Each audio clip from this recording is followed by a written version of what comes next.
안녕하세요. 가이드 투 세컨드 라이프입니다. 오늘은 죽음에 대해서 고민해 봤습니다. 왜 사람이 죽음의 상태란 무엇인가?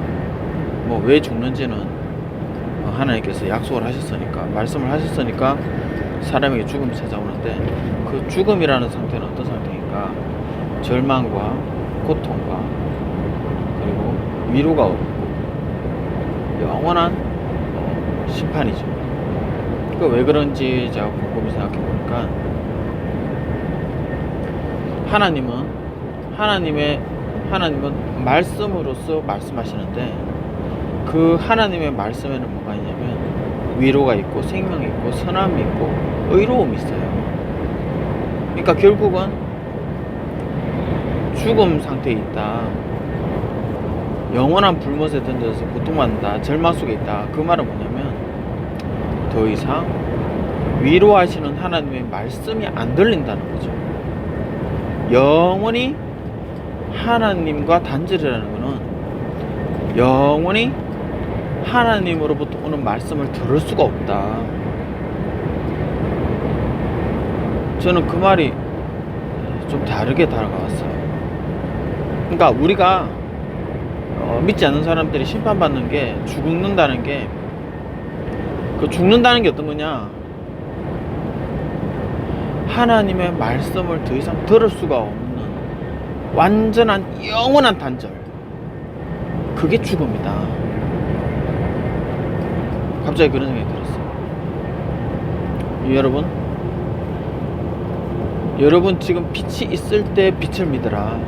이 말은 우리가 지금 받아들일 수 있을 때 받아들이라. 이 말은 하나님이 지금 선한 자나 악한 자에게 하나님께서 말씀을 하시고 위로와 생명의 말씀이 온 땅에 퍼져 있어요. 그러니까 지금 이걸 받아들이면 살아나요. 근데 이걸 지금 거부하면 이제 드디어 하나님께서 범위를 정하시고 이제 분별하실 때 하나님의 말씀을 받지 않은 단절된 상태에서 그 상황, 하나님의 그 마지막을, 주님의 심판의 날을 우리가 맞이하면 단절된 상태에서 영원한 단절로 넘어간다는 거죠. 하나님의 위로와 하나님의 선하심을 맛본 자들은 영원히 하나님의 선하심과 하나님의 위로하심으로 넘어간다는 거죠. 저는 이게 심판이 그냥 불못에 던져지고 막 고통스럽다, 절망스럽다, 저는 그렇게 피상적으로 생각했는데, 죽음이란 선하신 하나님의 말씀, 위로의 말씀을 더 이상 영원히 들을 수가 없다는 거죠. 나에게 오지 않는다는 거죠. 그 위로의 말씀이 오지 않는다는 거죠. 그게 바로 진짜 하나님과의 단절, 하나님과 단절이고 죽음이다. 왜 선악을 알게 하는 나무의 실과를, 창세기 3장, 왜 선악을 알게 하는 나무의 실과를 먹으면 정령 죽으리라 했냐면, 먹지 말라고 한 그 말씀을 우리가 하나님과 우리 마음속에서 끄집어냈잖아요. 밀어냈잖아요. 그러니까 그 밀어낸 그 단절이 선악과를 먹음으로써 눈으로 가시화된 거죠. 그런데 우리가 지금 오늘날도 똑같아요. 우리가 이 세상에 비록 선악과를 먹지 말라, 그 내용으로 우리에게 주어지는 게 아니라, 이제는 뭐예요? 이제는 우리가 죄인의 아래에서 태어났으니까 죄와 사망으로부터 우리가 이제는 해방되었다. 해방하시는 하나님, 그 하나님께서 우리의 죄를 이제는 예수 그리스도께 넘기고 우리를 해방하시고자 한다. 그게 선물이고 그것은 대가를 바라지 않는다.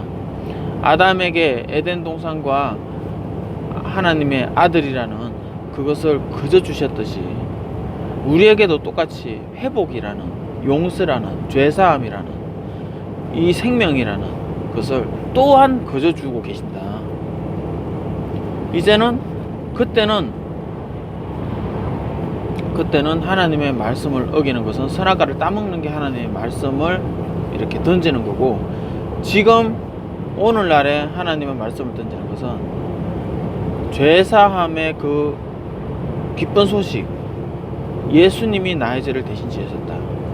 그래서 이제 나에게 하나님의 성령님이 예수 그리스도의 이름으로 내 안에 계시고 이제 나와 항상 함께 하신다 라고 하는 이 기쁜 소식을 받아들이지 않는 것, 그리고 그것으로 인해서 그걸 받아들인 사람은 영원한 나라로 가서 영원히 그 받아들인 그 하나님의 선하시고 생명이 넘치고 사랑이고 의롭고 거룩하신 그 하나님 안에 있는 것이고, 그걸 던진 사람은, 내던진 사람은, 받아들이지 않은 사람은 영원한 나라에서 영원한 곳으로 갈 때 단절된 상태로 가는데, 단절되었기 때문에 더 이상 하나님으로부터 위로와 선함과 의로움의 그 치유와 생명의 빛이, 말씀이 이제는 오지 않는다는 거죠.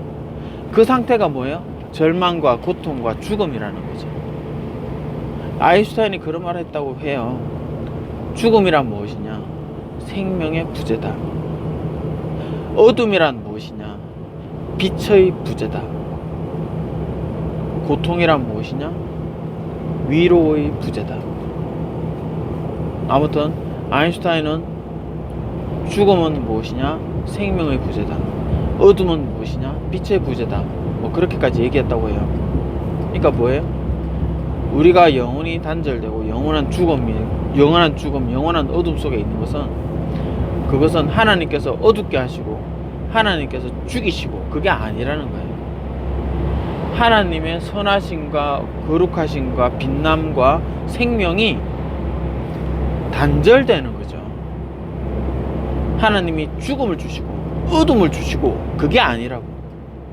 그냥 어떤 공간에 하나님의 말씀, 하나님의 위로와 빛과 생명 되신 그 말씀이 가지 않는다는 거죠. 없는 곳, 하나님의 위로와 생명의 말씀이 없는 곳, 그곳이 바로 고통의 곳, 위로가 없는 곳, 절망인 곳, 빛이 없는 곳, 어두운 곳, 생명이 없는 곳, 죽음, 영원한 단절. 그래서 여러분들은 이것이 정말 심각하게 이걸 좀 생각을 했으면 좋겠습니다. 우리가 지금 살아가고 있는 게 굉장히 가볍게 살아가는 사람들이 있어요. 근데 하나님의 입장에서 지금 이 인생은 갈림길이라는 거죠. 선택의 순간이다. 이 선택에 따라서 영원히 달라진다. 어떤 분이 이렇게 비유를 했어요. 총을 쏘기 전에 총구의 방향에 따라서 총알이 날아간다. 여러분이 생명의 방향으로 향하고 있을 때 방아쇠를 당기면 영원한 생명으로 가고요, 죽음의 방향으로 총구를 딱 맞추고 있으면 여러분이 방아쇠를 딱 당기면 더 이상은 총알이 총구를 튀어나오는 순간 영원히 죽음으로 가는 거예요. 총구가 총구 안에 총알이 나오기 전에 여러분이 제대로 된 방향, 올바른 방향으로 여러분의 총구를 향하게 해서 여러분이 죽음 이후에 영원한 곳으로 갈 때 영원한 생명으로 가는지 영원한 죽음으로 가는지 정말 잘 생각해야 될 것 같고, 또한 우리 이 살아가는 동안에 예수 그리스도 이름으로 오신 성령님, 그 성령님으로부터 성령님께 관심을 가지고 성령님을 바라고 성령님으로부터는 음성에 귀를 기울이고 성령님으로부터는 마음의 감동에 관심을 가지는 그런 사람 되기 원합니다. 우리에게 주신 이 성령님은 예수 그리스도의 이름으로 오셨고 하나님의 영이시고 아들의 영이신 분이니까 그분은 반드시 우리를 하나님의 나라로 인도하시고 하나님의 성품에 참여하는 데까지 충분히 우리를 데려갈 수 있는 전능하신 분이시니까 여러분이 그 베드로의 고백처럼 주는 그리스도시요 살아계신 하나님의 아들이시니다.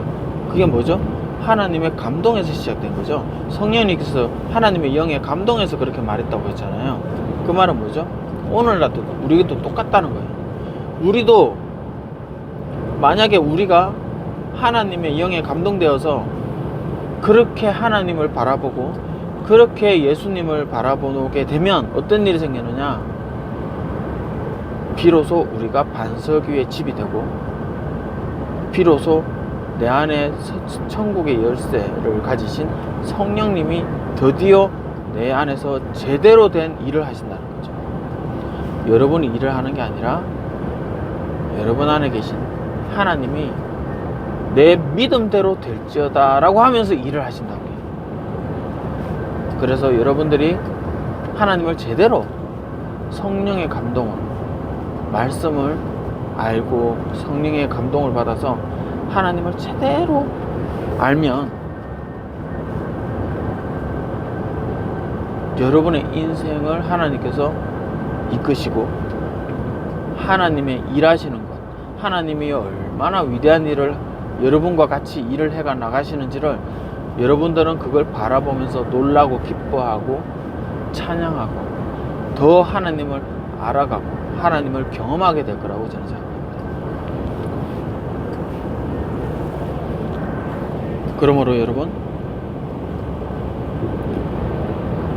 하나님의 죽음이란 그 하나님과 영원한 단절, 죽음이란 그 위로의 말씀이 도달하지 않는 것, 영원히 그 위로의 말씀을 받을 수 없는 것, 영원히 그 의로운 하나님의 말씀을 들을 수가 없는 것, 영원히 듣는 자는 살아나리라고 하는 그 하나님의 말씀을 들을 수 없는 상태예요.